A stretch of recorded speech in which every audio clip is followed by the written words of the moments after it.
السلام عليكم ورحمة الله، مرحبا بكم في فيديو جديد على قناة شيوات تسنيم. اليوم ان شاء الله غادي نحضر معكم حلوة ديال الشوكولات والكاوكاو اللي غتعجب وليداتكم، كيحماقوا على الوليدات الصغار.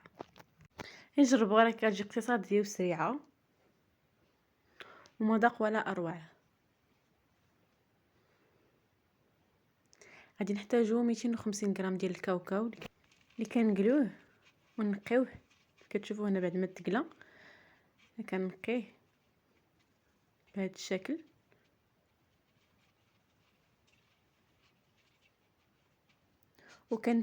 كنحيدو داك القشور ديالو تيكونوا زايدين.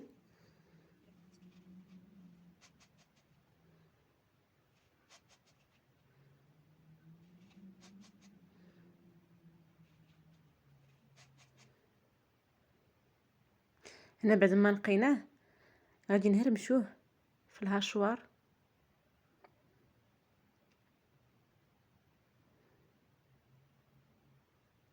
وغادي نحتاجو واحد البسكوي باستا. انا استعملت هذه ديال 5 دراهم، يمكن لكم تستعملوا اي باستا بغيتو. هنا بعد ما هرمشنا الكاوكاو ديالنا في الهاشوار وطحنا ديك الباستا كيف كتشوفوا بهذا الشكل، غادي ناخذ واحد الكاسرونه، غادي نضيفوا فيها الكميه ديال الشوكولات اللي غادي نحتاجو. يمكن لكم تستعملوا كالا او اي نوعيه بغيتو.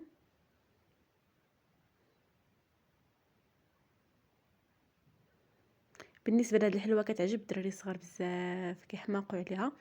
غنحتاجو 2 المعالق ديال الزيت، زيت المائده، وغادي نضعوها على نار مهيله مع التحريك باش ما تحرق ليناش. هنا بعد ما حيدنا من فوق النار غادي نضيفوا ليها الكاوكاو المهرمش، وغادي نضيفوا البسكوي اللي مطحون، ونخلطوا المكونات.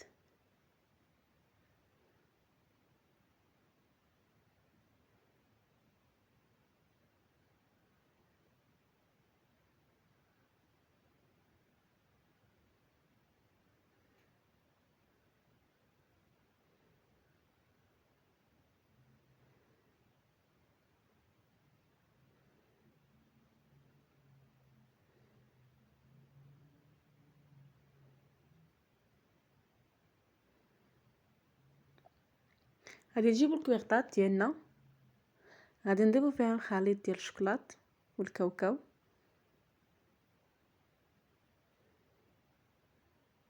ونخلوها تجمد.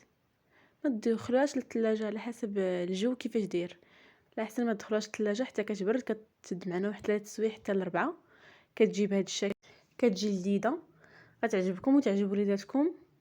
الى عجبكم الفيديو خلوا لي شي كومونتير زوين. هذا هو الشكل النهائي ديالها، وبالصحه والراحه.